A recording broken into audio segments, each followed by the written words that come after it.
Իշխանությունը ունի պարտավորություն խոսել ամբողջ ժողովրդի հետ։ Տարբերությունը ընդդիմությանը իշխանության հենց դրա մեջ պետք է լինի։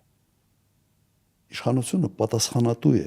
ունի լծակներ, իշխանությունը մեզ կարող է տանի կործանման, կարող է տանի բարգավաճման։ Բայց իշխանության կոմունիկացիան պետք է լինի ամբողջ ժողովրդի հետ։ Ինքը այդ կոմունիկացիան նեղացրել է sense մի նեղ ընտրազանգվածի ուղղությամբ է միայն աշխատում։ Սա խնդրեմ է Հայաստանի համար։ Միգուցե էլեկտորալ առումով, զուտ էլեկտորալ առումով ինքը ճիշտ է անում։ Բայց այդ դեպքում ինքը իր տեսակով ինքը առաջնորդ չի։ Որ մենք ունենք անպատասխանատու իշխանություն եւ պատասխանատու ընդդիմություն։ Մենք մեզ պահում ենք որպես պետականամետ մարդիկ փորձելով համոզել հայ ժողովրդին, իրենք իրենց մնացել են իրենց հոգեբանությամբ, իրենց կեցվածքով ընդդիմադիր։